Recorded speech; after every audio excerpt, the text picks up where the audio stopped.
Hey guys, tonight we dive into the shadowy underbelly of the Middle Ages, where you find yourself not as a knight or a noble, but as a weary soul in the gritty world of medieval prostitution. Picture this: the first dim light filters through a cracked shutter, casting long shadows over a straw-strewn floor that's seen more footsteps than a crossroads tavern. The air hangs heavy with the musty tang of unwashed linens and lingering smoke from last night's tallow candles, wrapping around you like an unwelcome embrace. You stir under a threadbare blanket, your skin prickling from the chill.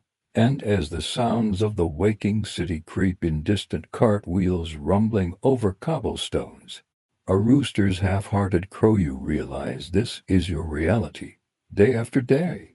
You probably won't believe the terrifying truth of this story, how something as simple as staying clean could feel like a distant dream in a time when survival trumped soap. So before you continue listening to my story, please take a moment to like the video and subscribe to the channel so I know you're still listening along with me. Now, let's slip back into that era where the dawn brings not refreshment, but a reminder of the filth that clings to every moment. You awaken slowly, your body aching from the lumpy palate that's more sack of hay than bed, pressed against the rough wooden wall of this cramped chamber in the heart of a bustling medieval town. The brothel, tucked away in a narrow alley off the main square, is already stirring with the low murmurs of your fellow workers shifting in their sleep nearby. The faint glow of morning seeps through the gaps in the thatch roof, illuminating dust motes dancing in the stale air. And you feel the familiar itch of yesterday's grind settling deeper into your pores. No luxurious feather mattress here, just a thin layer of rushes scattered across the floor to soak up whatever spills, be it ale, sweat, or worse from the night's encounters. As you sit up, rubbing the sleep from your eyes with the back of your hand, the reality of your existence washes over you like a cold draft. This is no fairy tale castle, but a den where hygiene is a luxury you can scarcely afford, and the day ahead promises little more than a battle against the ever-present dirt that defines your world.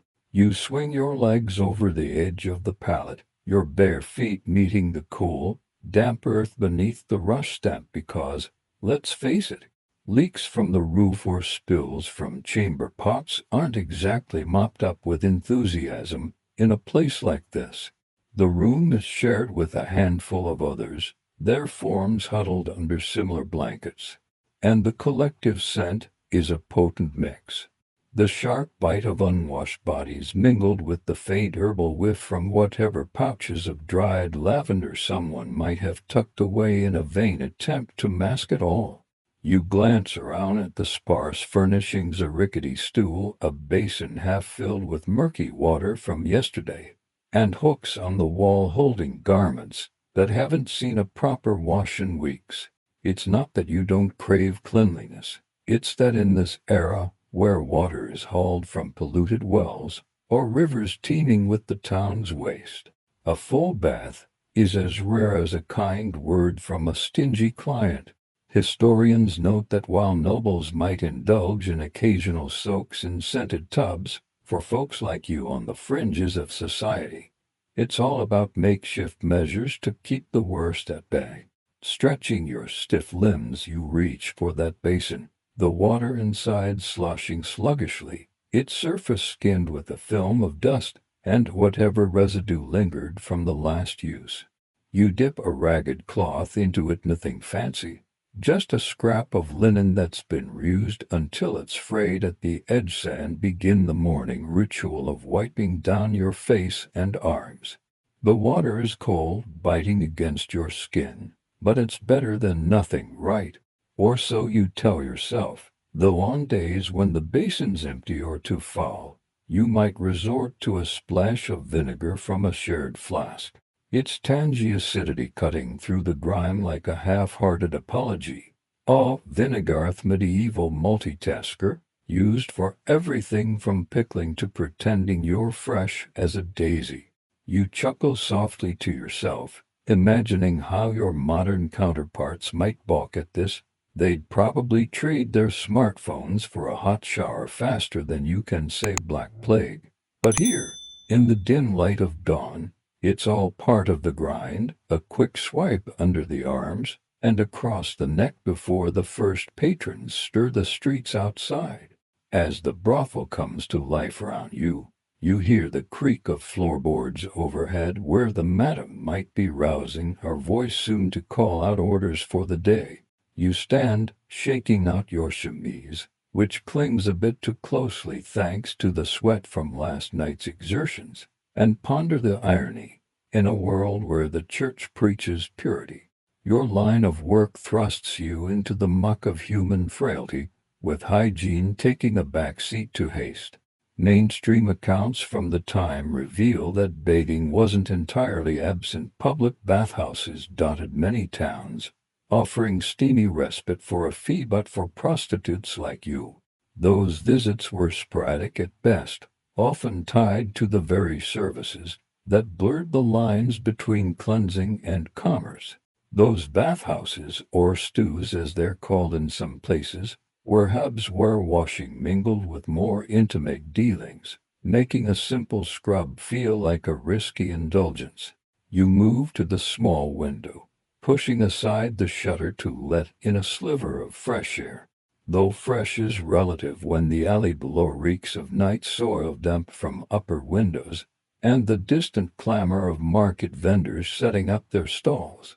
The quirky side of this routine hits you as you consider what some folks swear by: a quick rinse with urine collected in a pot and left to ferment for its ammonia punch, which supposedly whitens teeth or freshens fabrics better than plain water.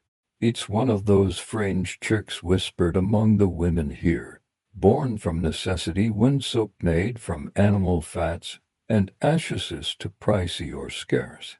You give a wry smile, thinking how that might sound like a bad punchline in today's world. Why did the medieval lady use pee? Because it was the ultimate recycler.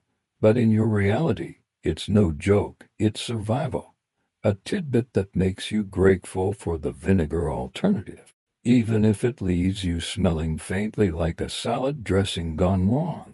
Scholars continue to debate the true extent of bathing's decline in the later Middle Ages, pondering whether the Church's growing suspicion of public baths often linked to moral lapses pushed people toward drier, less immersive habits, or if it was simply the grind of daily life that made full immersion a rarity. Either way, as you prepare for the hours ahead, you know your routine is a far cry from the pampered rituals of the elite. You smooth your hair with your fingers, perhaps braiding it loosely to keep it out of the way, and splash a bit more from the basin onto your hands, rubbing them vigorously, as if that could erase the night's toll. The other women are stirring now, one yawning loudly as she reaches for her own cloth, another muttering about a client who left without paying extra for the special attention. You exchange nods, a silent camaraderie in this shared existence, where the dawn light reveals not just the dirt on your skin, but the resilience etched into every line. The brothel's common area beckons next, a larger room downstairs where a fire might be kindled if wood isn't too dear, and you descend the creaky stairs, the air growing thicker with the scent of stale bread and ale from last evening's remnants.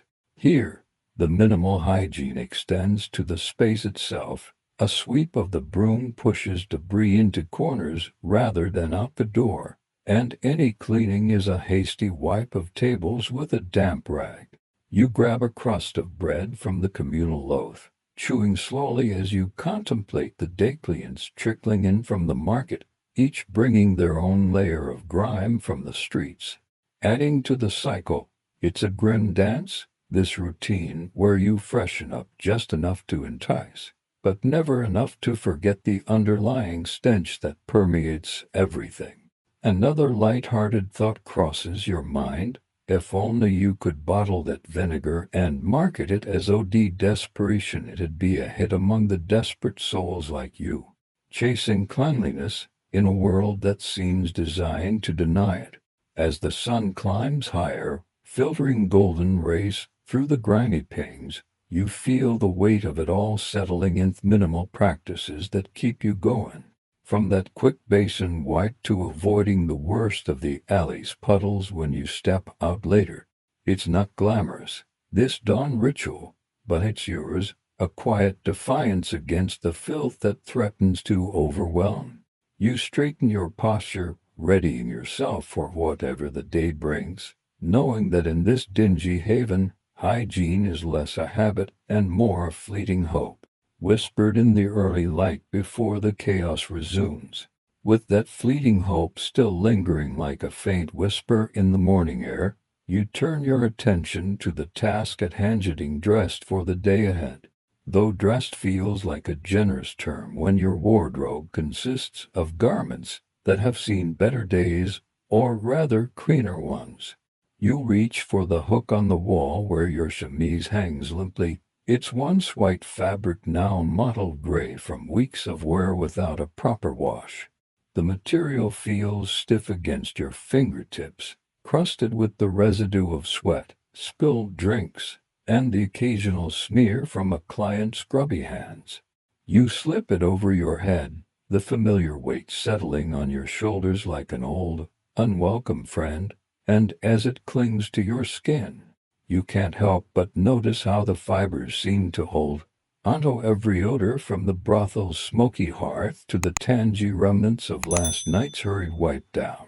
It's not just the chemise, your outer kirtle, a simple woolen dress patched in places where tears have been mended with whatever thread was handy, carries layers of grime that tell stories of muddy streets trampled underfoot and nights spent in close quarters with strangers who care little for freshness.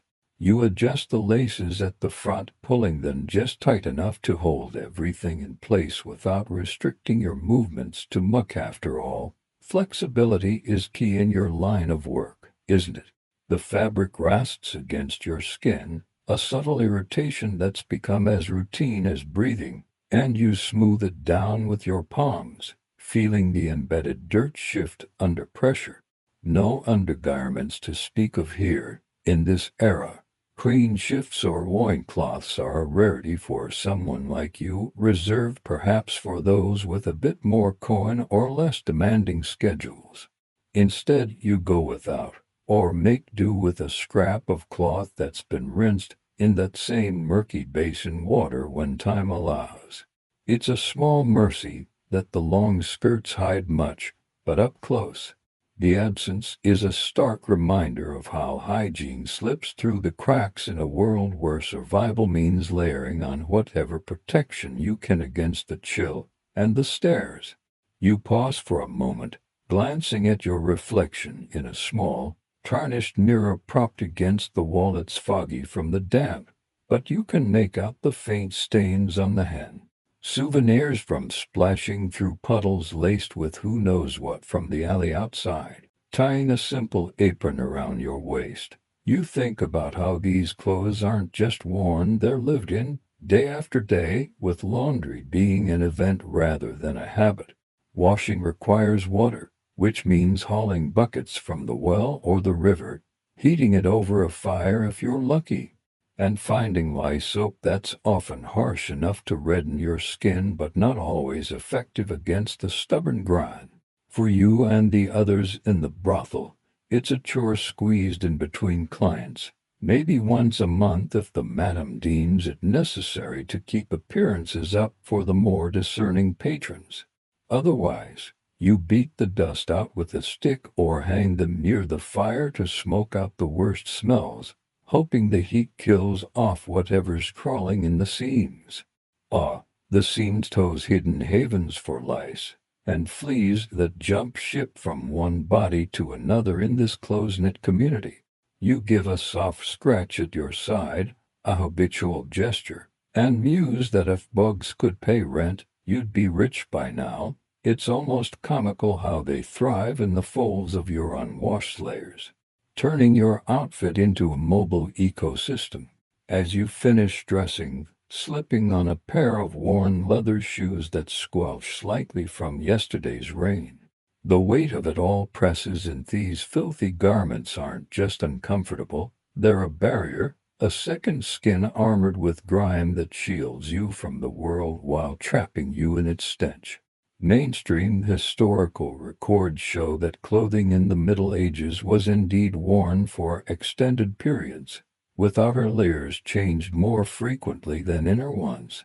But for lower classes and marginalized groups like prostitutes, full washes were infrequent due to the labor and resources involved. You step into the common room fully clad now, the fabric swishing around your legs with a faint rustle that carries hints of mildew, and join the other women gathered around the hearth. One of them is shaking out her own skirt, sending a cloud of dust into the air that catches the light like unwelcome confetti. And you share a knowing glance. A laundry day is a myth here, replaced by quick fixes that barely scratch the surface. You settle onto a bench, pulling at the neckline of your chemise to let in a bit of air, though the brothel's atmosphere is thick with the mingled scents of wood smoke and lingering meals. Without clean underwear, every movement reminds you of the vulnerability, the way sweat beads and soaks into the fabric unchecked, creating patches that darken and stiffen over time. It's not for lack of trying. Sometimes you'd rinse a spare cloth in wine if a client left a half-empty flagon behind the alcohols by helping to cut through the oils. But it's a patchwork solution in a world without modern detergents. Speaking of quirky habits, some women swear by burying their garments in the earth overnight, claiming the soil absorbs odors like a natural deodorizer, freeing advice passed down from who knows where. Perhaps from travelers' tales or desperate experimentation. You tried it once, digging a shallow hole in the back courtyard under the moon's watchful eye, only to retrieve a dress that smelled faintly of damp dirt mixed with whatever the cats had left behind. Let's just say it wasn't the fresh start you'd hoped for. More like adding earthy to your personal bouquet. The absence of proper laundry habits weaves into every aspect of your day, from the way your clothes chafe during long hours on your feet to how they cling uncomfortably after a particularly active encounter. Scholars debate the precise impact of sumptuary laws on clothing maintenance, questioning whether regulations dictating what fabrics and styles different classes could wear indirectly discouraged frequent washing by emphasizing durability over cleanliness, or if economic factors alone drove the neglect. Either way, as you rise to help stoke the fire, the grime layered wool scratching at your arms, you feel the debate in your bones. It's not abstract history, it's these you can't quite reach. The stain that won't fade no matter how hard you rub. Poking at the embers with a stick, you watch sparks fly up, mirroring the fleeting thoughts of escape from this cycle. But reality pulls you back as the madam calls out for everyone to prepare for the morning rush. Your garments, heavy with their accumulated filth, move with you as you fetch a pail of water from the courtyard well, the cold liquid sloshing against the sides and threatening to splash your already soiled hem. No time for a full wash today, perhaps a quick dip of the apron's edge to wipe away the most visible smudges. But that's it. You return inside, the damp cloth leaving streaks rather than cleanliness, and think how these clothes are like silent witnesses to your life, each tear mended, each stain a chapter in the unending story of grit and grind. A light chuckle escapes you at the thought. If your dress could talk, it'd probably complain more than the fussiest client, demanding a soak in a river that isn't half sewage. The day unfolds with you in these unwashed layers, navigating the brothel's rhythms as patrons begin to trickle in, their own disheveled states blending seamlessly with yours. You pour ale into mugs, the foam bubbling over and dripping onto your sleeve, adding yet another mark to the collection. Without clean underwear to change into, discomfort builds subtly, a constant undercurrent that you push aside with practiced ease, focusing instead on the smiles and small talk that keep the coins coming. It's a world where laundry is a luxury, grime a given, and your garments a testament to endurance. As noon approaches, the sun warming the room through the open door, you lean against the wall for a brief respite, feeling the fabric stick to your back, and wonder idly if there's a better way thought deep down. You know this is just how it is, layered in filth but pressing on through the midday haze. You decide it's time for one of those rare moments of self-care. Or what passes for in this grimy corner of the world, a makeshift cleansing ritual that feels more like a desperate bid than a refreshing start. You slip away from the common room's growing bustle, where laughter mingles with the clink of mugs, and head back to your shared chamber, the floorboards creaking softly under your steps like they're whispering secrets of all the feet that have trod here before. The basin from dawn still sits there, its water now even murkier from the morning's uses. But you rummage in a small wooden chest tucked under the pallet for your secret stash, a stoppered vial of vinegar, pilfered from the kitchen stores when the madam's back was turned. It's not the fine wine vinegar the merchants hawk in the market. This is the sharp, eye-watering stuff brewed from leftover ale. But it'll do in a pinch, cutting through the day's accumulating sweat like a knife through soft cheese. You pour a careful measure into the basin, the liquid splashing with a tangy plop that releases a vinegary waft strong enough to make your nose wrinkle. Dipping that same ragged cloth in, you start with your face, the cool acidity tingling against your skin as you wipe away the invisible film of dust and oil. It's oddly invigorating, this ritual, a brief illusion of purity in a life that's anything but, and you work methodically downward, neck, arms, under the arms where the heat builds fastest. The vinegar evaporates quickly, leaving a faint sheen that almost feels clean, though you know it's temporary, like painting over rust instead of scraping it off. In quieter moments like this, away from the eyes of clients and colleagues, you allow yourself a soft sigh, imagining how folks in far-off lands might bathe in milk or rosewater. Here, it's vinegar or bust, a humble hero in the fight against the funk. Moving on to more intimate areas, you hike up your skirts just enough, the cloth now dripping with the diluted solution as you attend to the necessities with practiced efficiency. No luxurious soaps scented with herbs for you. Those are for the ladies in the manors, who can afford to lather up without worrying about the cost. Instead, this improvised wipe-down is your armor, a way to stave off the irritations that come from constant contact and the brothel's unrelenting humidity. You pause, cloth in hand, and think about the alternatives some whisper about in hushed tones, serene, collected fresh, and used for its supposed cleansing properties, a trick that's as old as the hills and twice as pungent. It's not your go-to, thank goodness, but on days when vinegar runs low, you've heard tales of women swearing by it, claiming it whitens the skin or banishes blemishes better than any alchemist's potion. You give a quiet chuckle, picturing the scene. Nothing says ready for romance like a splash of your own brew talk about recycling with a vengeance. The ritual continues as you rinse the cloth in the basin, the water turning a cloudy pinkish hue from whatever grime it's lifted, and you tackle your legs and feet next. The vinegar's bite soothing the aches from standing too long. Proper bathing, the kind with full immersion in a tub of hot water, is a fantasy reserved for feast days or when a generous patron foots the bill for a visit to the public stews. Those bathhouses, scattered through the town like hidden oases, offer steamy rooms where folks soak away their sins. But for you, they're infrequent tricks made once every few months if business is brisk.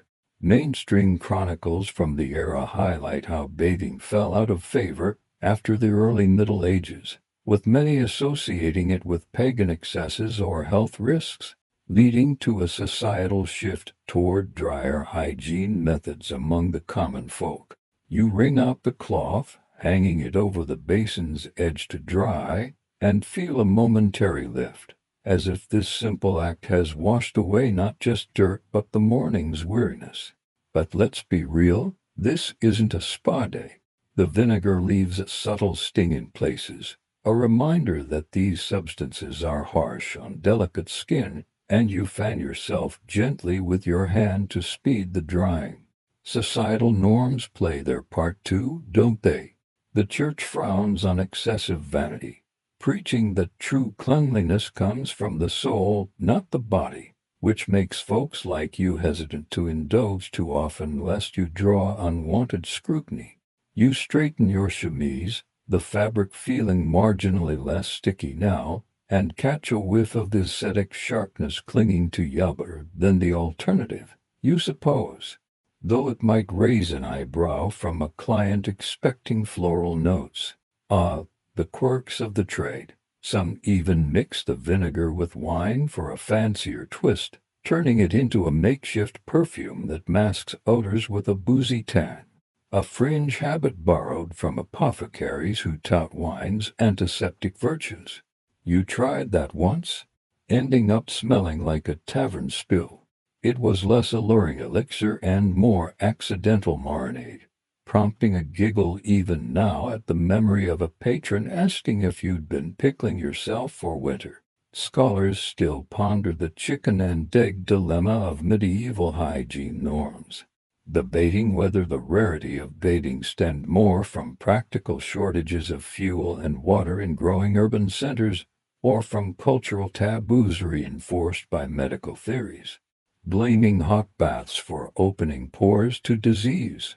As you conclude your ritual, splashing the last of the mixture on your hands and rubbing them together until they feel taut and refreshed, the debate feels distant yet relevant after all.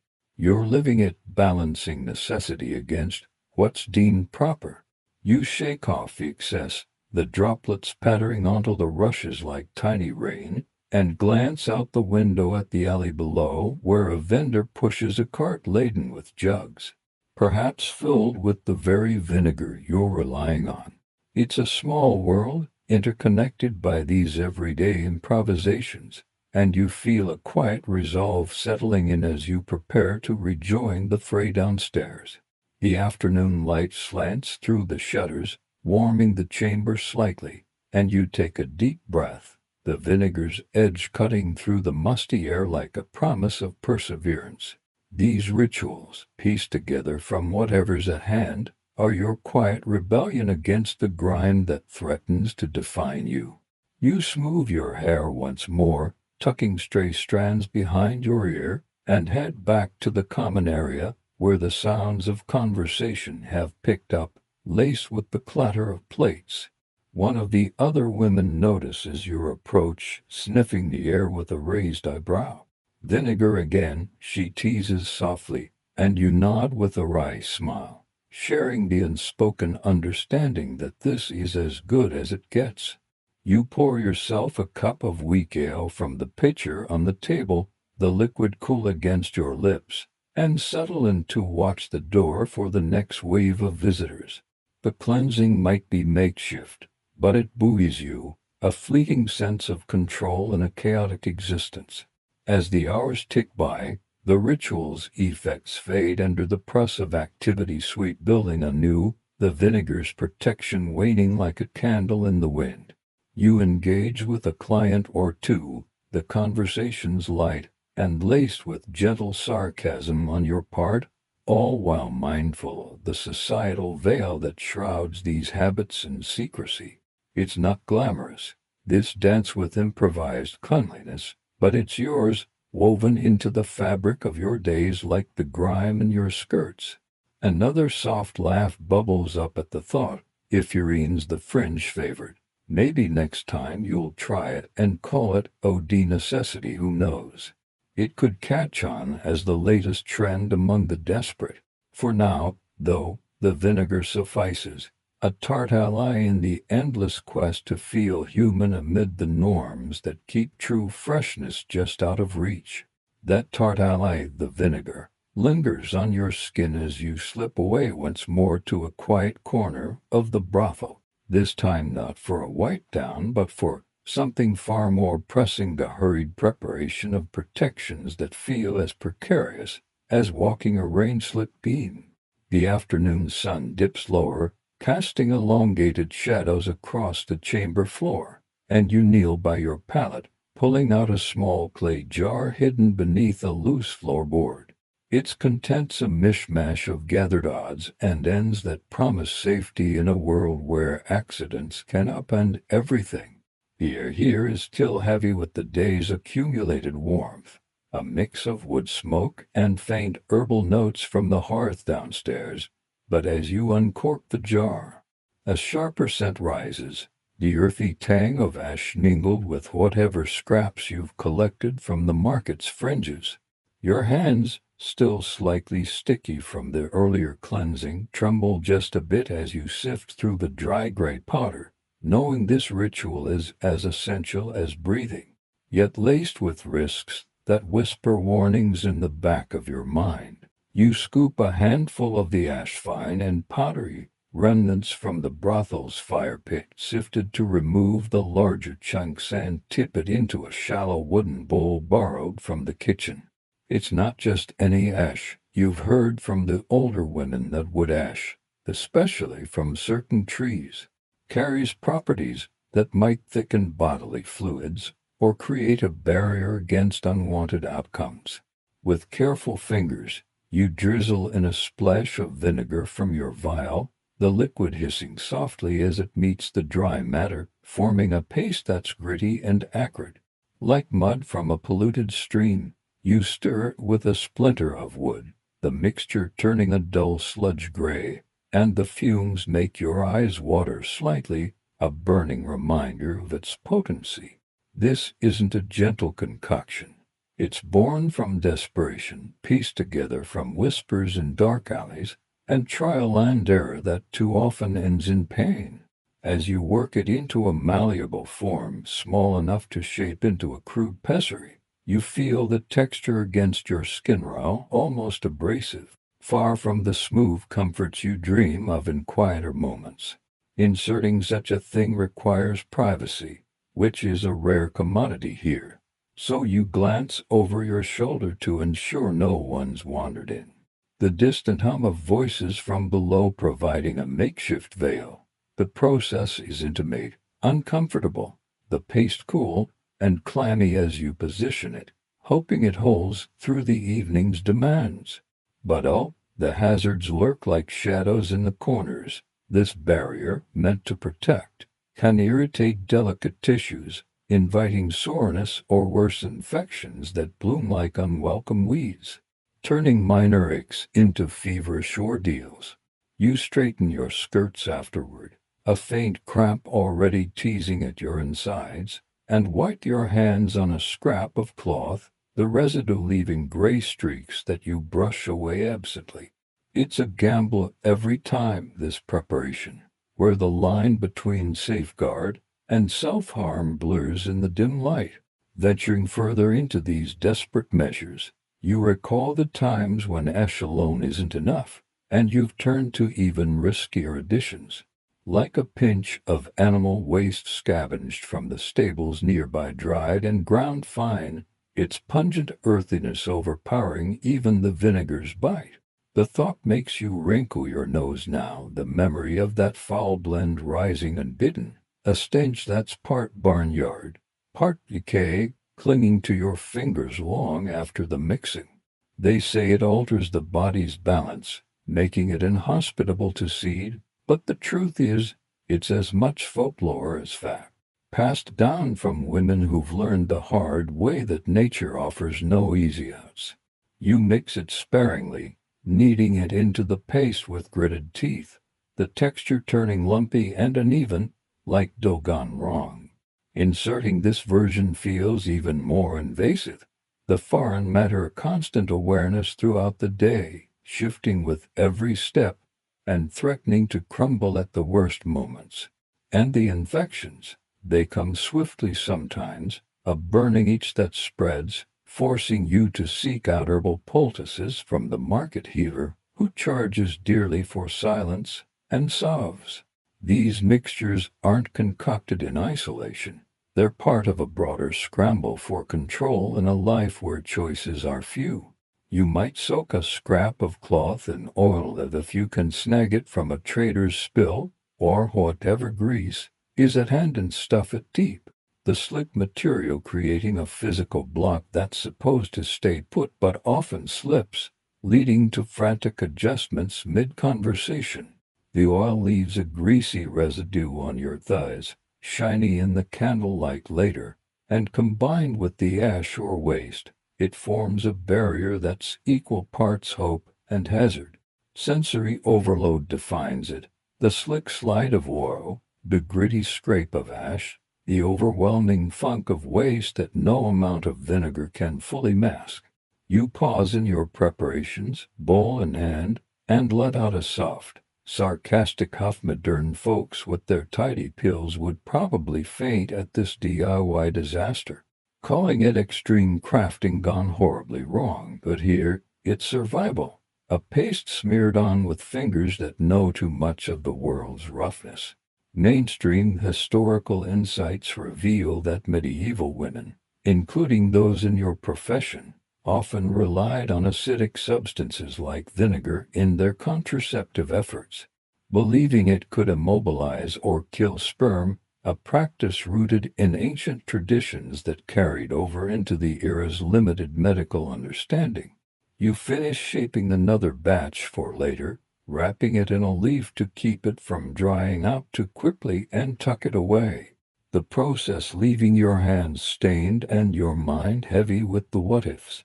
The risks underscore everything. These mixtures, while intended to prevent life, can invite death through festering wounds or systemic ills, turning a night of work into weeks of suffering abed. Pale and shivering as the fever takes hold. On the quirkier side, some tales circulate of even wilder additives, like a dash of ground weasel bone or the droppings from specific birds, sworn by traveling gypsies to enhance the pot-enciphering remedies that sound more like spells than science. But in desperate times, you'll try almost anything.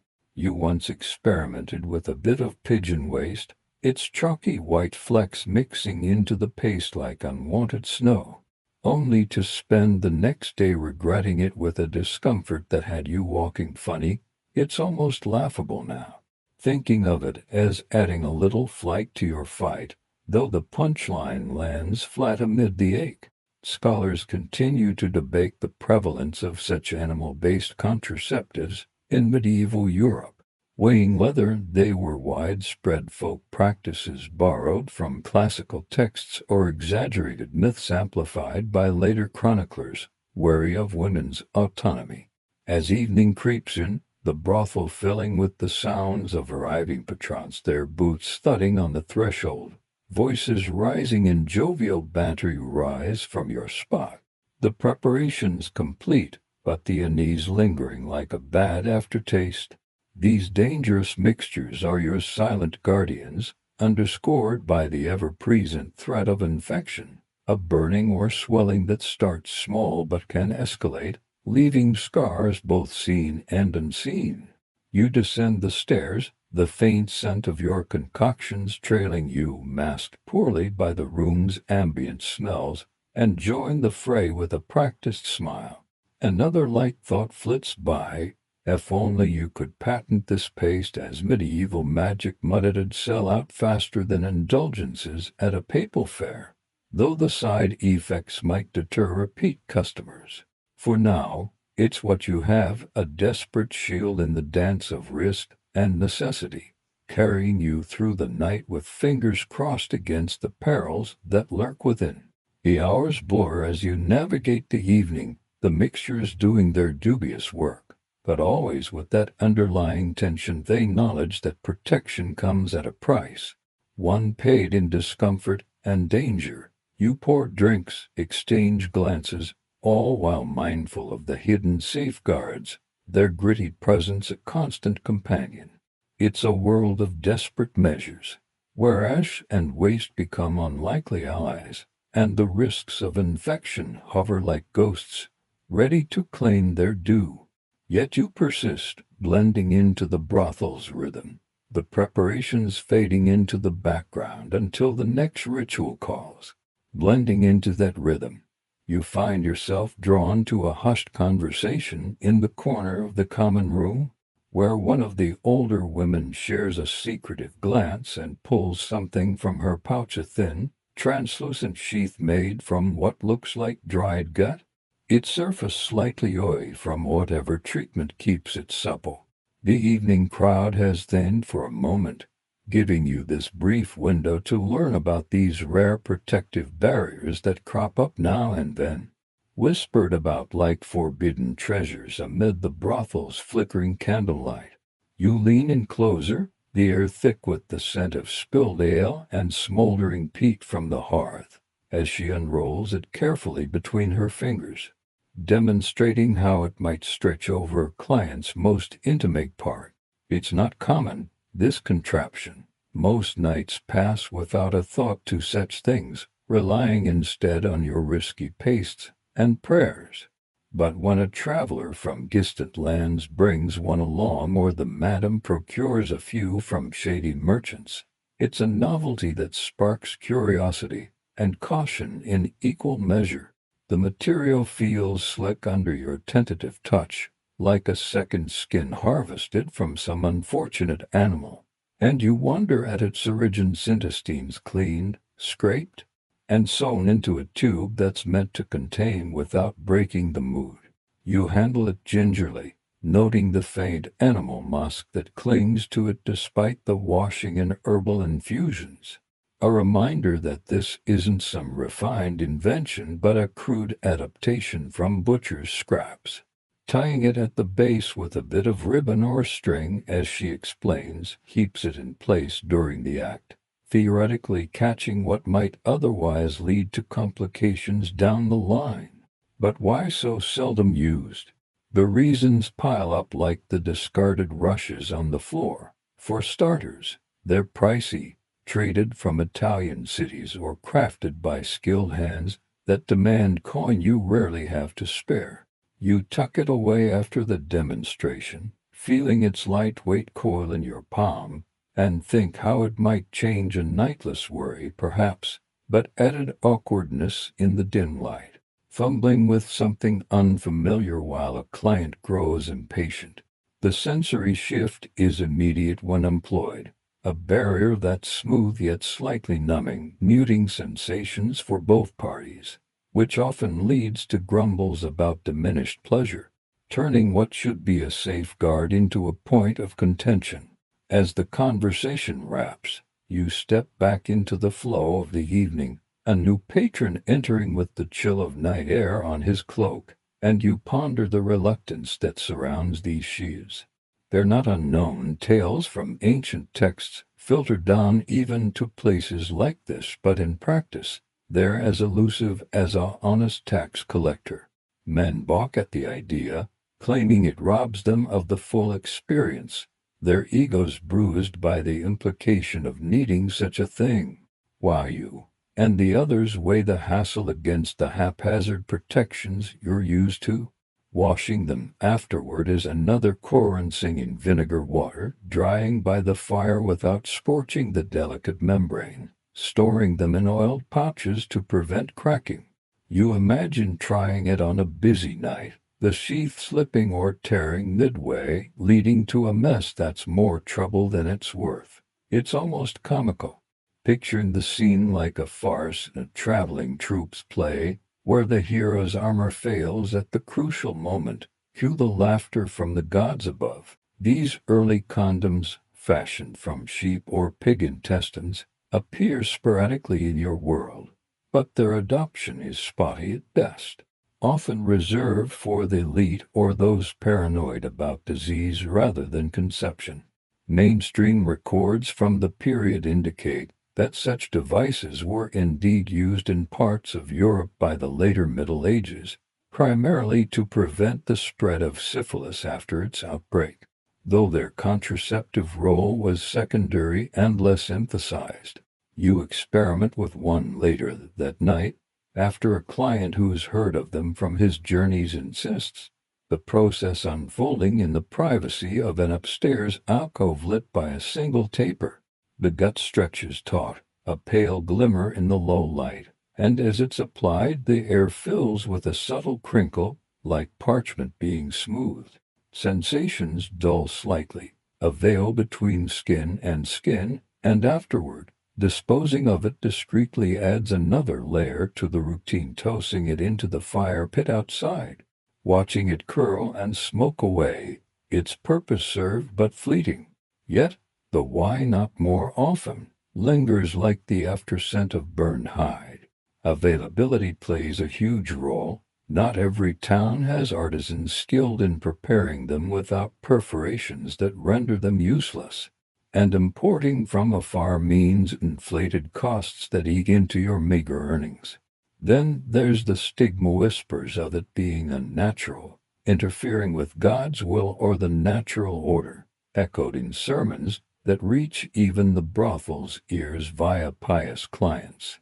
You share a quiet laugh with a colleague over a shared mug of watered wine, joking that if these sheaths were cheaper, you'd wrap everything in them, from your worries to the madam's temper. But as it stands, they're a luxury, popping up occasionally like a comet in the night sky, admired but not relied upon.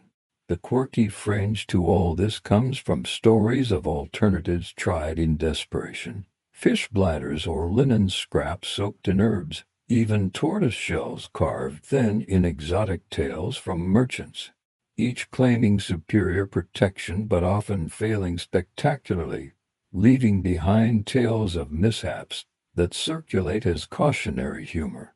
Scholars debate the true barriers to widespread use of these animal intestine sheaths, questioning whether cultural resistances rooted in religious doctrines outweigh practical issues like production limitations and user discomfort, or if economic factors alone stifled their adoption among the lower strata. As the night deepens, you encounter another such barrier in action, or rather, its absency, when a regular patron waves off the suggestion, preferring the raw thrill despite the risks. His dismissal a common refrain that echoes through the brothel's walls. You adapt, falling back on your familiar mixtures, but the memory of that sheath's promise nags. Oh, what if, in the haze of fatigue, cleaning up afterward, you rinse your hands in the basin, the water rippling with reflections of the candle flame, and feel the divide, protection that's tangible yet tantalizingly out of reach for daily use. The hours wear on, more clients coming and going, each interaction a reminder of why these rarities remain just that seldom embraced in a world where haste trumps precaution. You might spot one tucked in a visitor's satchel, its coral form catching your eye during a lull, prompting a brief negotiation that's as much about novelty as necessity. But more often, it's bypassed, left in the pouch as conversations turn to simpler pleasures. A soft sarcasm slips into your thoughts. Imagine if these were as common as ale mugs, the brothel might run smoother, or at least with fewer surprises. 9 months down the linethon, knowing your luck, they'd probably invent a tax on them next. For now they're encounters rather than essentials, weaving into the tapestry of your nights with their slippery allure and frustrating scarcity. As dawn nears, the brothel quiets, and you reflect on those occasional sheaths while tidying the alcoves, sweeping away the evidence of the evening.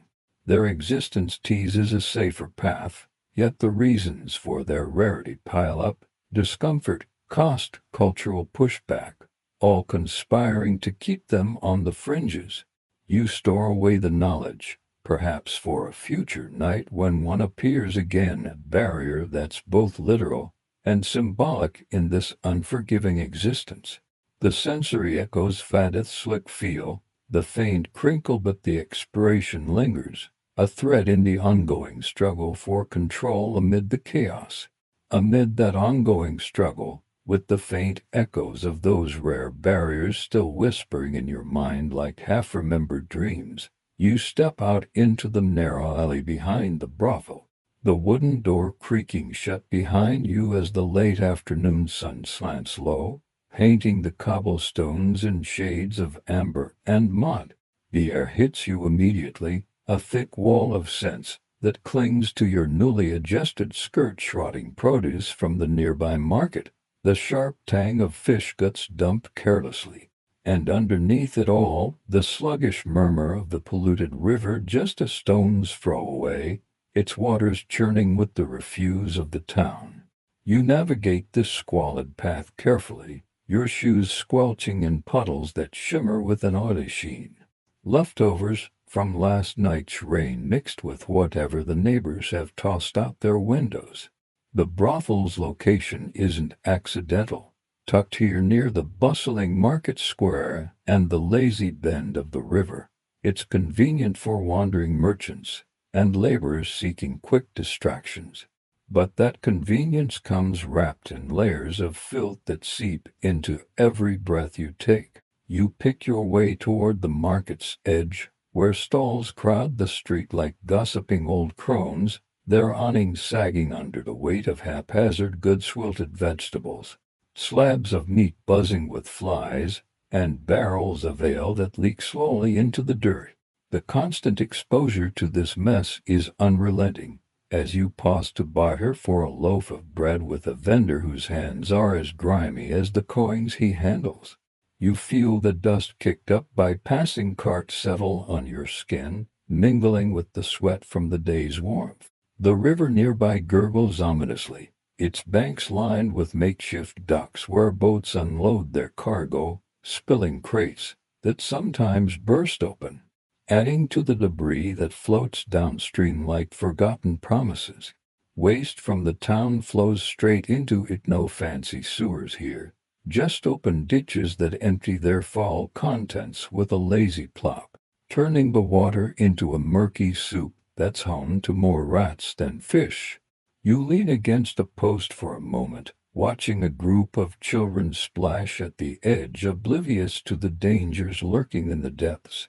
And you can't help but shake your head. Softly kids these days, or any days, turning peril into playtime.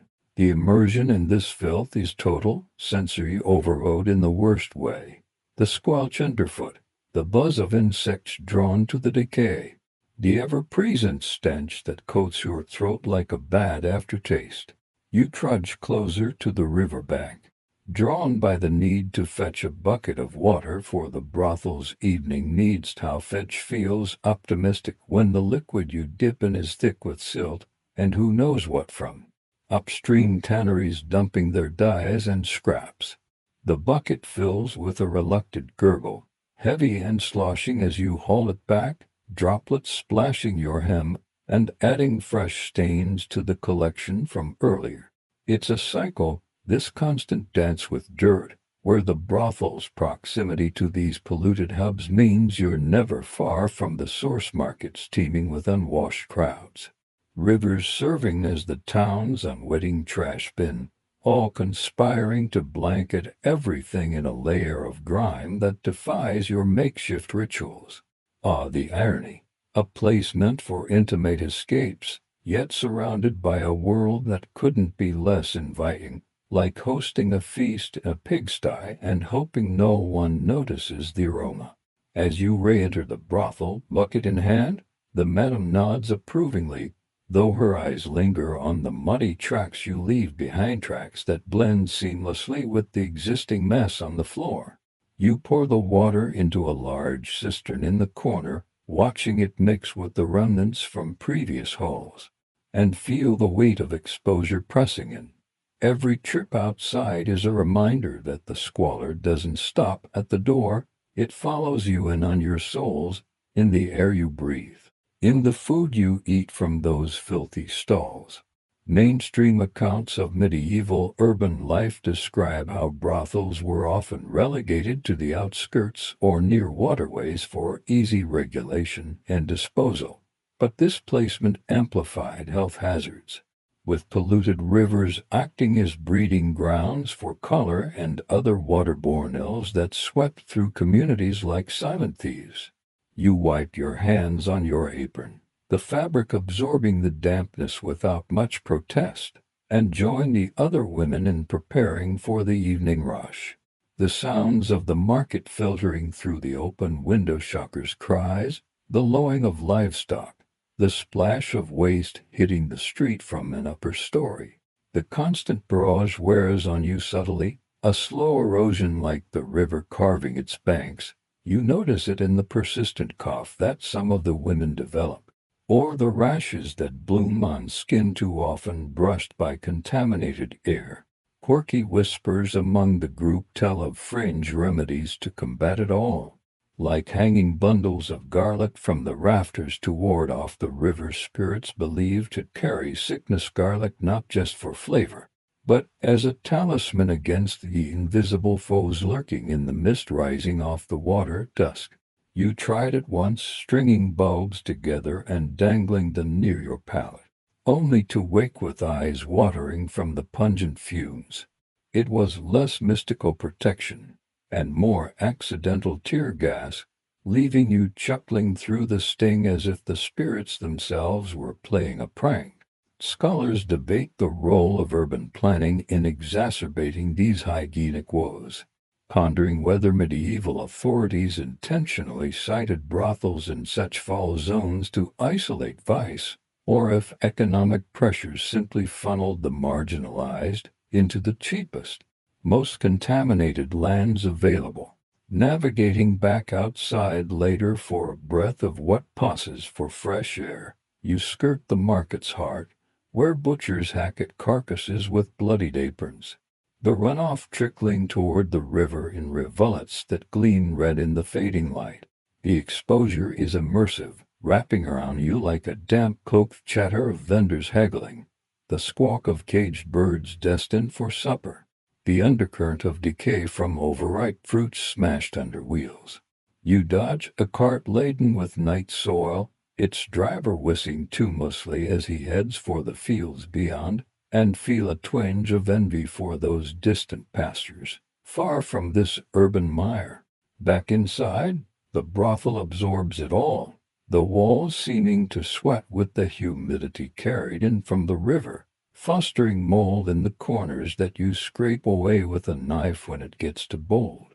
A soft sarcasm creeps into your thoughts. If cleanliness is next to godliness, then this spot must be the devil's doorstep. Complete with a welcome mat of mucktuff, at least the view comes free with the rent. The evening deepens, patrons arriving dusted with the same market grind, tracking it across the threshold as they seek solace in your company.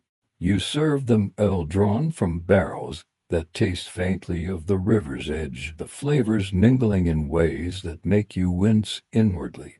The squalid surroundings bleed into every interaction. The flicker of an ease when a client complains of an itch, blaming the bedding but ignoring the world outside that feeds it. You navigate these moments with grace, a gentle deflection here, a shared jest there, all while the river's distant rush serves as a lullaby for the weary. Another light musing flits by. Imagine bottling that polluted water as OD medieval charm. It'd be a bestseller for those craving authenticity, complete with free floaters for texture. But reality grounds you as you empty a slop bucket into the alley, the contents joining the flow toward the river, perpetuating the cycle of filth that defines this place. As night fully claims the sky, stars peeking through the haze of chimney smoke, you retreat to your alcove, the day's immersions leaving you heavy-limbed. The brothel's location, so entwined with the polluted rivers and markets and shores that exposure to waste is as constant as the tide pulling in dirt, pushing out disease. A rhythm you've learned to endure. Sensory details linger, the sticky humidity on your skin, the faint metallic tang in the air from distant forges dumping into the stream. Yet in this immersion, there's a strange resilience, a quiet adaptation to the squalor that surrounds you, carrying you toward dawn's dim promise. Carrying you toward that dim promise. You slip back inside from the alley's grasp, the bucket's weight pulling at your arms as you set it down with a soft thud, the water inside rippling like uneasy thoughts. But even here in the relative shelter of the brothel's walls, the absence of basic comforts looms large, a void that's as tangible as the shadows lengthening across the room. You glance toward the corner where a simple chamber pot sits, its earthenware surface chipped from overuse, and feel the familiar twinge of resignation. No flushing toilets or private privies in this world, just these humble vessels that collect the night's necessities and wait for disposal like unwelcome guests overstaying their welcome. As evening patrons begin to fill the space, their laughter echoing off the beams, you navigate the routine of coping without proper sanitation, a dance of discretion and desperation that turns every bodily need into a logistical puzzle. The pot fools quickly in a shared space like this, its contents sloshing with each addition, and when it's time to empty, you or one of the others must haul it out to the street, tipping it into the open gutter that runs like a vein through the town, carrying away the waste toward the river you fetched from earlier. You lift the pot carefully now, its handle cool and slick under your fingers, the faint warmth from recent use seeping through the clay as you make your way to the door. The streets outside are no better equipped, no public latrines dot the landscape for folks like you. Just the occasional communal pit on the town's edge that's more rumor than relief, overflowing and avoided unless absolutely necessary. Instead, you witness the daily ritual of dumping excrement and garbage alike straight onto the cobblestones, where it pools in depressions or gets trampled underfoot by passers-by, turning the puffs into slippery hazards that breed flies and worse. A cart rumbles by as you pour, its wheels splashing through a fresh puddle of who knows what, and you step back quickly, the acrid splash narrowly missing your skirts. It's a breeding ground out there, these streets, where waste ferments in the sun or freezes in winter's grip, inviting rodents to feast and diseases to fester like unspoken secrets. You wipe the pot's rim with a rag before returning it inside, the fabric coming away stained, and think how this cycle never ends. Fill, empty, repeat. Each act a quiet testament to the lack that defines your days. The sensory assault is relentless in this void, the sharp, ammonia bite that rises from the pot mid-use, the squelch of boots tracking in remnants from outside, the distant cries of Gardilou from upper windows as chamber pots are emptied without warning, sending cascades that you dodge with practiced agility. You share a knowing look with another woman as she takes her turn, the air between you thick with unspoken empathy for this shared indignity. Without dedicated facilities, improvisation rules perhaps, a quick squat in the courtyard behind a barrel if the alley's too busy, the ground absorbing what it can while the rest soaks into the earth, nurturing weeds that thrive on neglect. Garbage joins the fray, heaps of kitchen scraps and broken crockery piled against walls until a scavenger hauls them away, but more often they linger, rotting slowly and adding layers to the olfactory tapestry.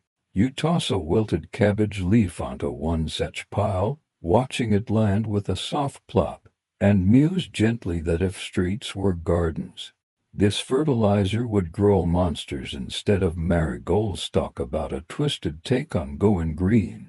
Coping becomes second nature, a series of small adaptations that weave into the brothel's rhythm, timing your needs around peak hours to avoid queues, using scraps of moss or hay as makeshift wipes when cloth is scarce, their rough texture a far cry from the soft linens of your fantasies. The madam enforces a loose schedule for emptying, but with no indoor plumbing, it's all hands on deck, literally, as you coordinate to keep the overflow at bay. Witnessing the broader dumping practices sharpens the reality. From your vantage at the window, you see neighbors flinging slops from doorways, the liquid arcing through the air before splattering below, turning walkways into obstacle courses slick with peril. These streets, alive with commerce by day and revelry by night, hide their dangers in plain sight: puddles that harbor color's kiss, heaps that summon plagues like uninvited guests. Mainstream historical evidence points to the widespread use of open gutters and cesspits in medieval towns, where human waste was commonly discarded in public spaces, contributing to frequent epidemics that decimated populations lacking modern sanitation infrastructure. You return to the common room, the pot reset in its corner like a sentinel, and pour a cup of ale to wash down the taste of it all, the bruised bitterness a welcome distraction. The absence echoes in every corner: no washrooms with running water, just basins for hands if you're lucky, and the constant vigilance against spills that could turn the floor into a hazard. Quirky folklore offers its own fringe solutions, like burying small charms under the threshold to ward off the stink spirits, tiny bundles of herbs and bones that supposedly purify the air you buried one once, only to dig it up later amid a swarm of ants drawn to the decay. It was less magic and more unintended picnic, leaving you with a soft grin at nature's sense of humor. Scholars debate the effectiveness of medieval waste management strategies, questioning whether the reliance on night soil collectors and river disposal was a deliberate urban design choice to fertilize fields or an inadvertent oversight that accelerated disease transmission in densely packed communities. The night progresses, patrons coming and going, each adding to the invisible tally of needs that strain the facilities or lack thereof. You excuse yourself during a lull, slipping out to the courtyard where moonlight filters through overhanging branches, the ground cool and unforgiving as you manage quickly, the sounds of the town muffling your privacy. Garbage nearby rustles with nocturnal visitors, rats scurrying over peels and bones, their eyes glinting like tiny accusations. Back inside, you rinse your hands in the cistern, the water's chill biting at your skin, and rejoin the group with a composed smile. The breeding grounds thrive unchecked, streets where excrement mixes with rainwater to form noxious streams, garbage that piles until it topples, inviting vermin that carry fleas and fevers into homes. You overhear a client complaining of a recent outbreak nearby, his words laced with fear, and you nod sympathetically, knowing too well how these unsanitary voids fuel the fires of illness. Another quiet chuckle escapes as you imagine inventing a medieval porta-potty, a fancy box on wheels that empties itself. It'd revolutionize the streets, though probably get stuck in the mud first, turning triumph into comedy. The coping continues through the wee hours, chamber pots filling and emptying in rotation, the dumping witnessed under starlight as you tip contents into the gutter, watching them flow away like regrets. It's a world without mercy in these matters, where garbage and excrement entwine to create havens for disease, shortening breaths and lives alike. You settle onto a bench for a brief rest, the air heavy with the day's accumulations, and feel the weight of adaptation during the absence, navigating the filth, all while the streets outside pulse with their perilous rhythm. Sensory imprints linger, the earthy dampness on your hands, the faint gurgle of gutters overflowing nearby. Yet in this void, resilience flickers, a quiet strength that carries you forward, one careful step at a time, through the breeding grounds that shadow every move. That quiet strength, flickering like a candle in the drafty alcove, helps you push through the lingering discomforts as you settle back into the brothel's dim embrace. But no amount of resilience can fully shield you from the pervasive stench that wraps around everything like an invisible fog, seeping into your clothes, your hair, even your thoughts.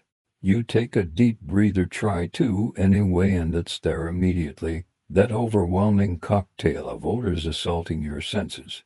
The sharp, sour tang of unwashed bodies mingling with the musty rot of damp walls, undercut by the faint, acrid bite of smoke from the hearth that's never quite enough to mask it all.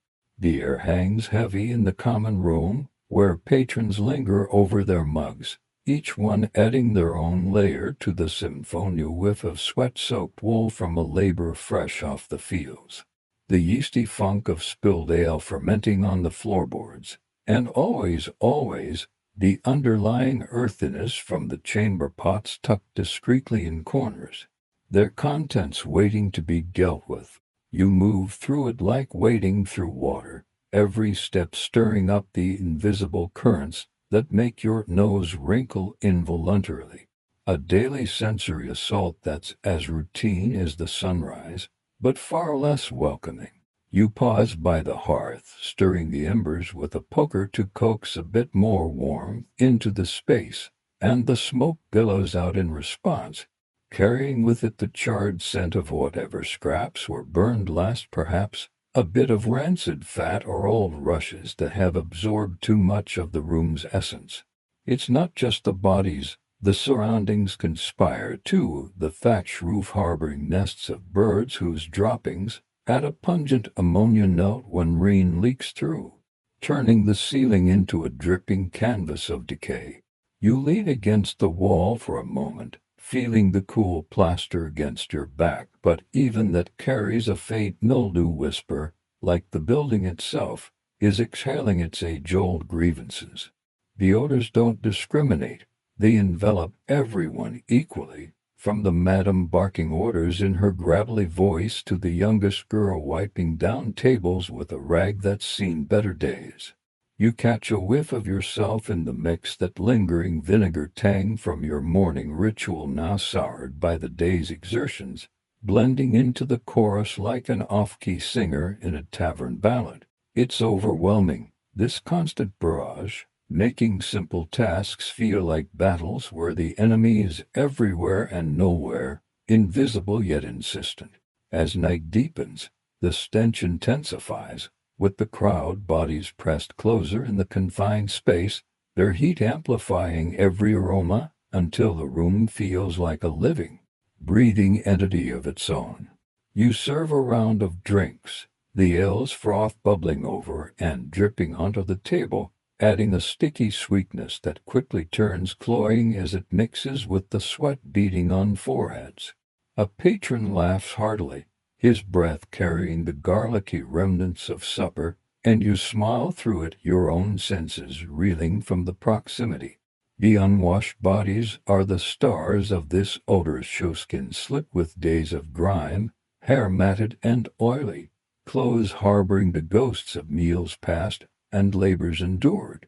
You endure it all, weaving between tables with a grace born of necessity, but inside, it's a relentless assault, eyes watering slightly from the sharpness, throat tightening against the thickness, even your skin seeming to absorb the miasma until you feel coated in it. Modern folks might plug their noses or reach for air fresheners, but here, it's just life, a pervasive cloud that follows you even into dreams if sleep ever comes undisturbed. You slip upstairs for a brief respite, climbing the creaky stairs where the odors shifts up lilac smoke, more the intimate funk of shared sleeping quarters. Blankets that hold onto the night's secrets like reluctant confidants. The palate beckons, but as you sink onto it, The straw rustles with a dry, dusty sigh, releasing trapped scents from beneath, faint urine from a spill long ago. The herbal bitterness of whatever poultices were applied to aches. It's a sensory tapestry woven from the threads of daily life, where every breath paints a picture of struggle and survival. You close your eyes trying to focus on the distant sounds of the river instead, but the stench creeps in, a reminder that endurance is your only weapon. Ah, the gentle irony. In a world obsessed with heavenly perfumes for the afterlife, down here it's all about earthly reeks that could make angels weep or at least hold their halos a bit higher.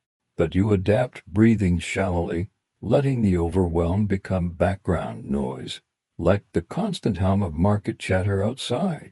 Mainstream depictions from medieval manuscripts and chronicles illustrate how urban centers like London or Paris were notorious for their foul airs, with contemporaries complaining of the great stink from overcrowded living and inadequate waste removal, which permeated homes and businesses alike, contributing to the era's high mortality from respiratory ailments. You rise again as a call comes from below, the odors trailing you like loyal shadows, and rejoin the fray, where a new arrival brings in the streets bouquet muddy earth mixed with animal dung from the markets, a fresh assault that clashes with the indoor brew. The picture it paints is vivid, almost tangible, colors muted by the haze, sounds muffled by the thickness, taste soured on your tongue from inhaling it all. You pour another mug, the foam hissing softly, and hand it over with a nod, enduring the wave of body odor that wafts up as the man reaches for eye tongue washed for weeks, perhaps, his trade marking him with the scent of leather and sweat. Quirky remedies float through your mind, shared in whispers among the women, stuffing nostrils with cloves or rose petals when available. A fringe trick from apothecaries who claim it balances the humors against bad airs, though in practice, it just adds a spicy floral note to the chaos, like garnishing a stew with flowers instead of fixing the rotten meat. You tried it once, the dried clove tucked discreetly, only to sneeze it out mid-conversation with a client, turning an awkward moment into accidental comedy. It's almost laughable now, thinking of it as aromatherapy gone rogue, a brief rebellion against the pervasive tyranny. Scholars continue to debate the psychological toll of such constant olfactory exposure in medieval societies, weighing whether it desensitized individuals to hygiene norms or heightened awareness of class divides, where the wealthy could afford scented oils to combat the same stenches that the poor simply endured. As the evening wears on, you feel that debate in every elite overwhelmed building, senses assaulted from all sides, yet you press forward, a quiet endurance painting your daily life in shades of resilience amid the reek. The odors evolve with the hours, midnight brings a deeper, more settled funk as bodies tire and the fire dies down, allowing the dampness to rise and mingle with lingering food smells from a hasty meal shared earlier, bread and cheese gone slightly off, their sharpness cutting through the haze. You wipe a brow with your sleeve, the fabric absorbing yet more, and share a quiet word with a colleague, her own scent a familiar mix in the close quarters. It's a full-body experience, this assault, touching taste when you eat, sight when the air shimmers with humidity, hearing in the subtle gurgles from unsettled stomachs around you. Another soft musing crosses your thoughts. If you could bottle this brothel blend as OD endurance, it'd be the ultimate test of true love. Experts it on and see who sticks around. Though most would run faster than a rat from a sinking ship. But endurance is key. You light a fresh candle, its wax adding a clean beeswax note that's quickly overpowered, and continue the night, the pervasive stench a constant companion in the sensory storm. Dawn approaches slowly, the odors softening ever so slightly as the crowd thins, but never fully retreating fire woven into the fabric of existence here. From the unwashed forms slumped in sleep to the surroundings that hold onto every whisper of decay. You tidy a corner, sweeping debris that releases dust clouds laced with the day's accumulations, and feel the picture complete, a life assaulted daily by these invisible forces. Yet one where you endure, breath by breath, finding pockets of peace amid the overwhelm. The sensory details linger, cloying thickness on your palate, the itch in your nostrils painting a vivid portrait of grit in the face of it all. As light filters in, promising a new cycle, you brace for more, the stench a steadfast element in the daily rhythm you've come to know so intimately. Bracing for that new cycle, with the morning light now fully spilling through the grimy windows like a hesitant visitor. You feel a familiar twinge in your city, a subtle ache that starts as a whisper but grows into an insistent nag, pulling you deeper into the grip of yet another illness born from this unforgiving world.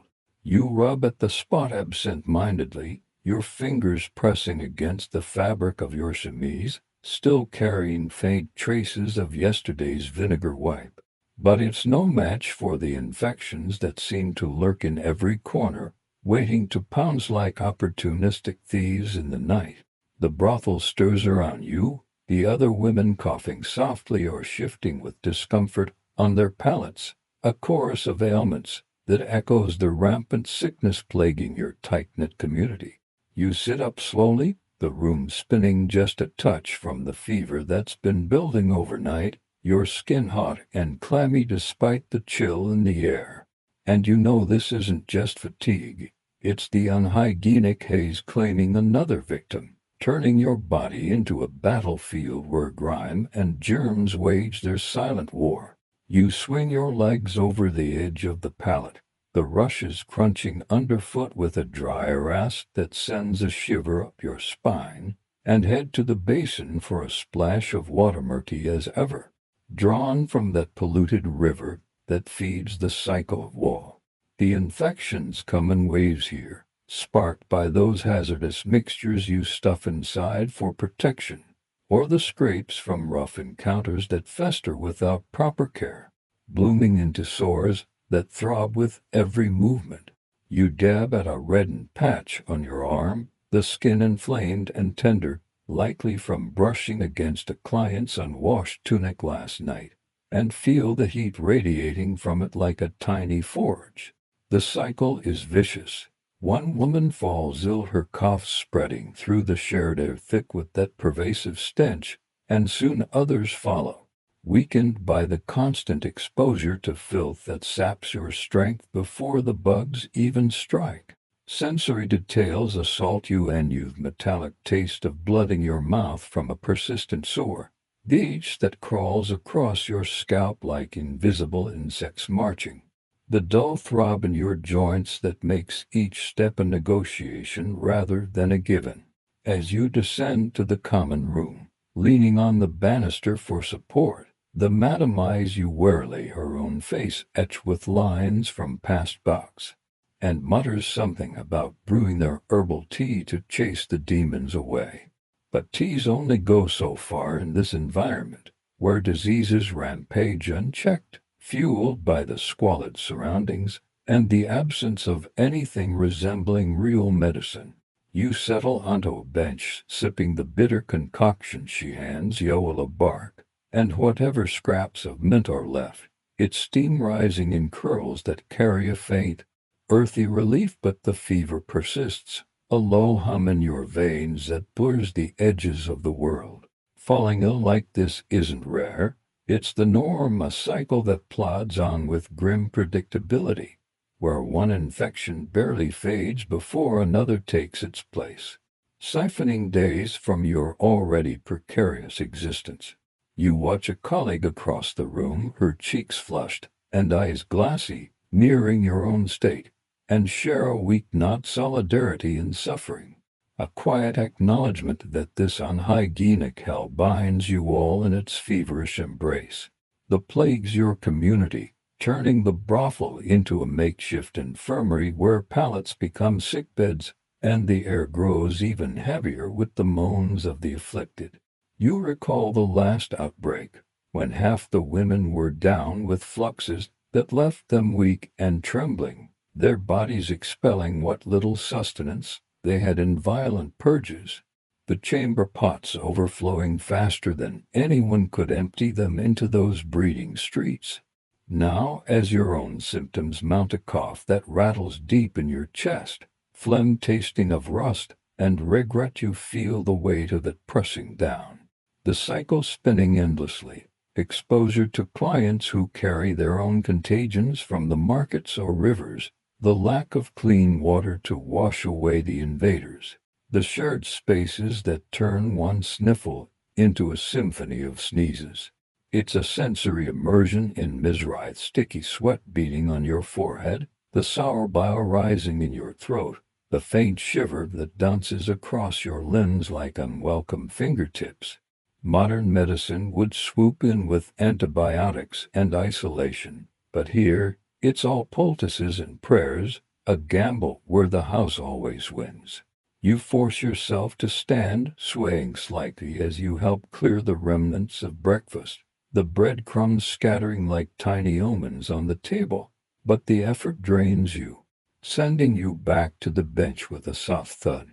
The infections aren't picky, they strike at the vulnerable spots, those irritated from your contraceptive pastes or the chafing of filthy garments, turning minor irritations into full-blown sieges that leave scars or worse.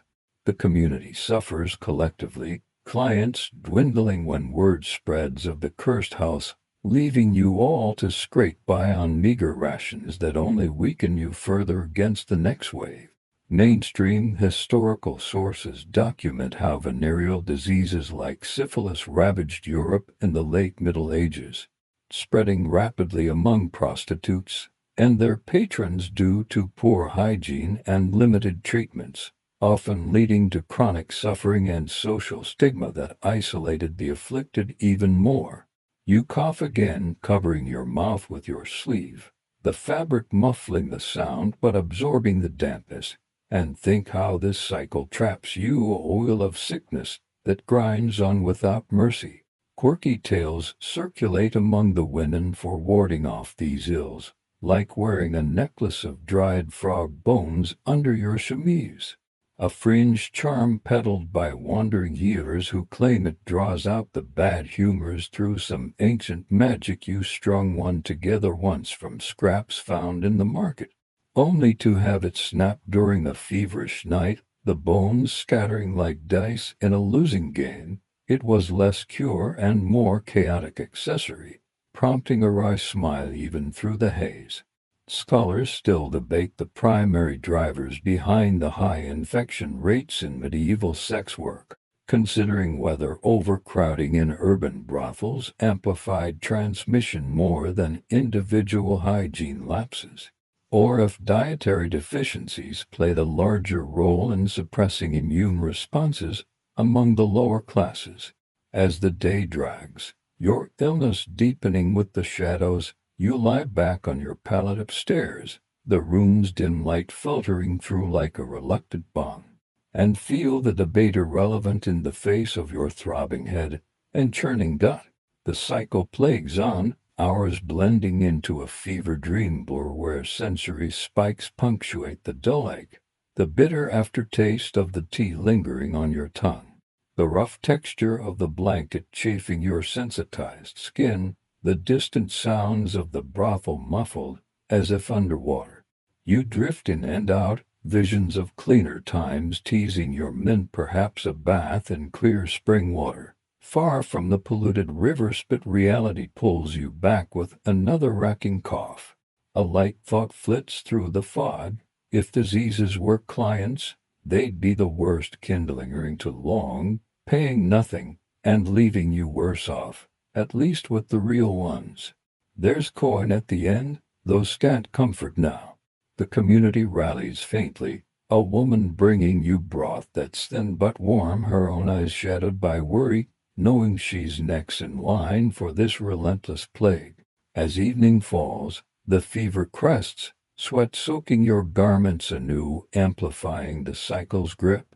You endure, as always, the infection's a harsh teacher in this unhygienic school, where lessons come in pains and fevers that test your mettle. Another gentle musing. Imagine if you could send these bugs packing with a stern letter like evicting a rowdy tenant. Dear plague, your lease is up. Kindly vacate my body, but alas, it's poultices or perish, a joke that lands softly in your delirium. The night deepens, the brothel's rhythms continuing without you, the cycle of sickness a shadow that darkens every corner, plaguing the community with its unyielding presence. Sensory echoes persist, chill of fresh sweat drying, the faint herbal whiff from the necklace remnants under your pillow delving you deeper into the haze.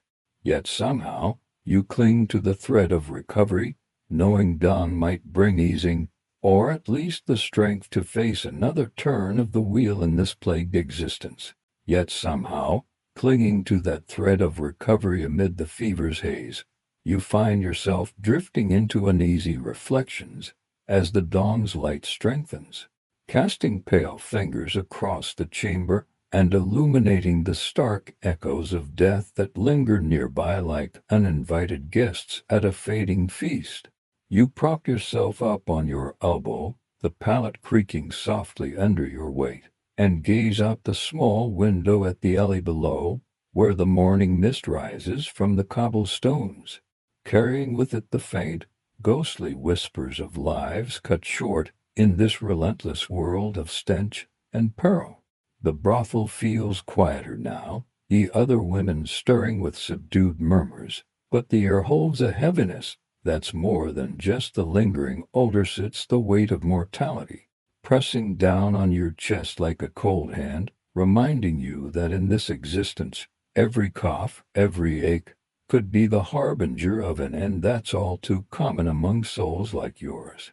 You rub your eyes, still gritty from the night's unrest, and let your mind wander to the faces that have come and gone, their stories ending abruptly in the grip of diseases that ravage without mercy, leaving empty spots on the benches downstairs and hollow echoes in the conversations that once filled the room.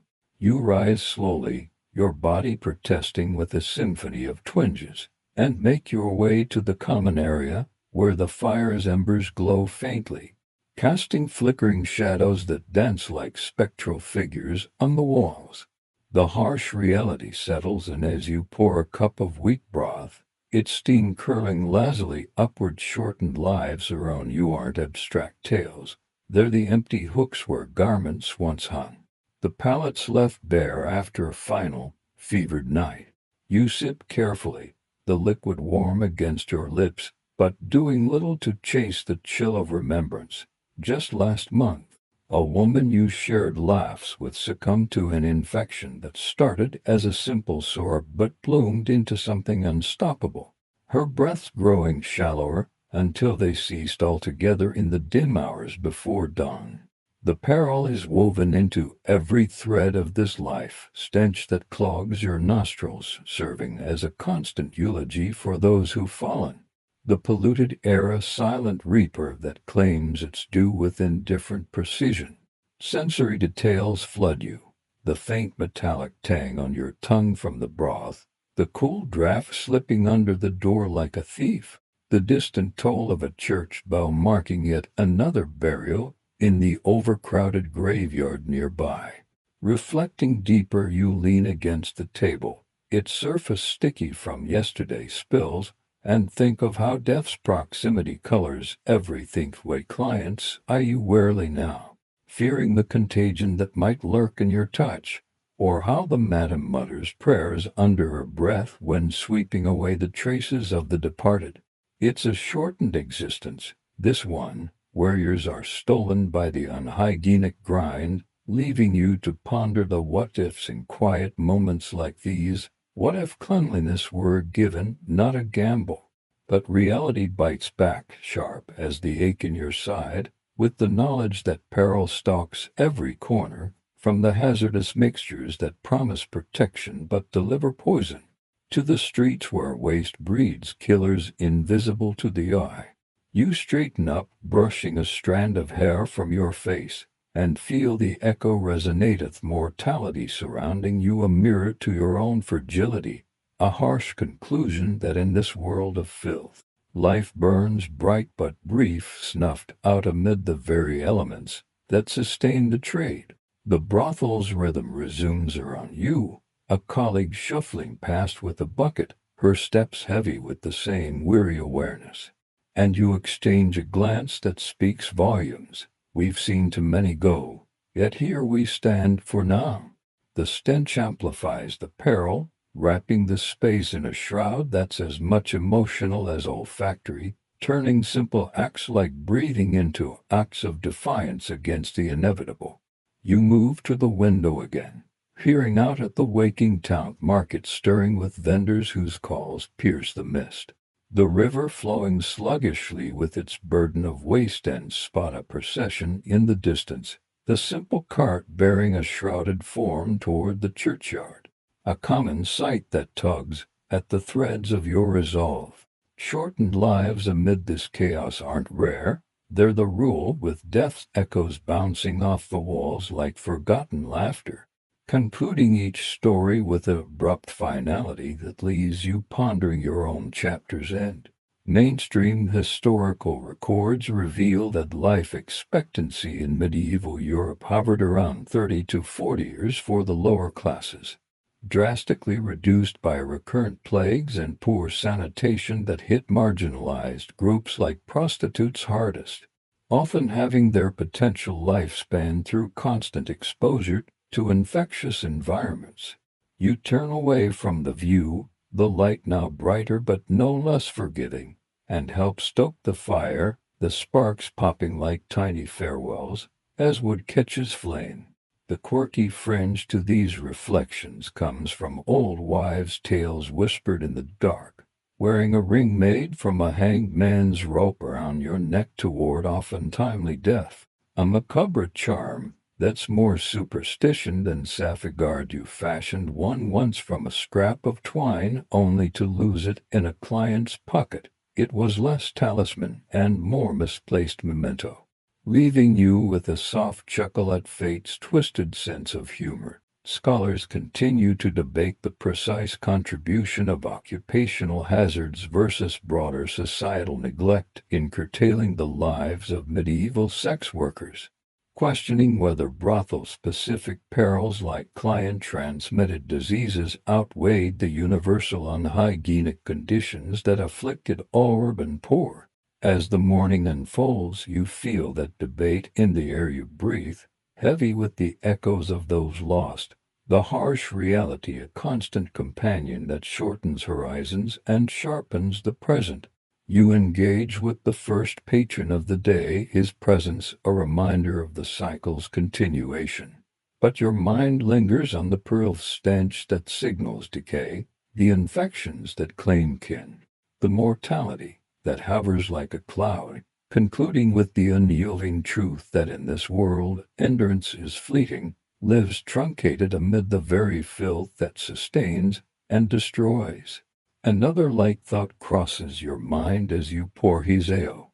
If death were a client, he'd be the one who never tips, always showing up unannounced and leaving with more than he came for. How at least he doesn't haggle over the price.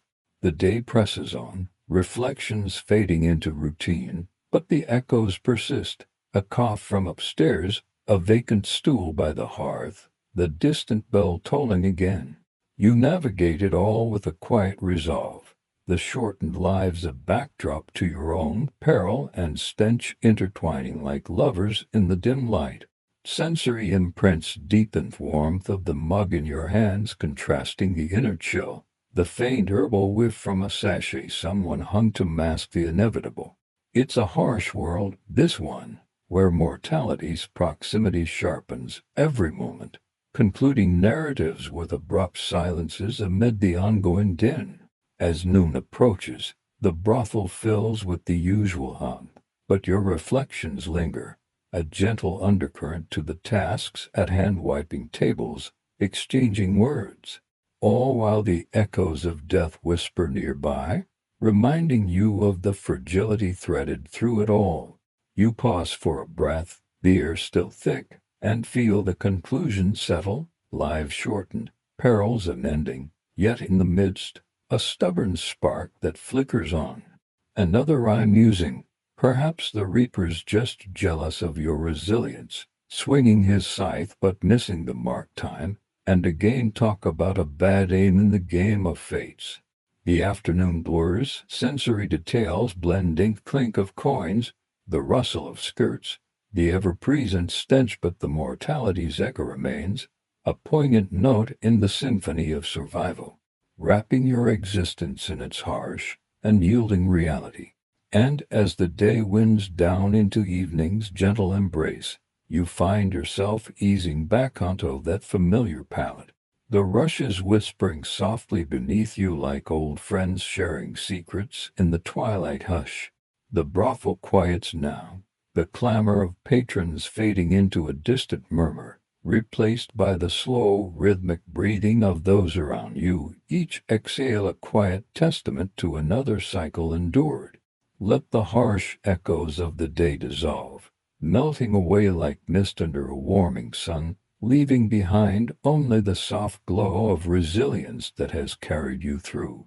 Imagine the filth and peril retreating into shadows, growing fainter with every lengthening breath you take, your body relaxing, limbs growing heavy as if cradled by unseen hands. The world outside, with its polluted rivers and bustling markets, blurs into a hazy dream, no longer pressing close, but drifting far, far away on a gentle breeze that carries whispers of peace. You've journeyed through the grit and grime, felt the weight of history's forgotten corners, but now it's time to release it all, letting your eyelids droop, your thoughts softening to feather-light wisps that float toward slumber. No more reflections on shortened lives or lingering stenches. Instead, envision a serene meadow under starlit skies, where clean air fills your lungs and calm washes over you like a warm, enveloping blanket. Rest easy, dear listener, knowing that stories like this are bridges to the past, but tonight they lead you gently into dreams where hygiene is a given and perils are mere echoes fading into nothingness. Sweet dreams await, wrapping you in their tranquil arms, until morning's light calls you back renewed.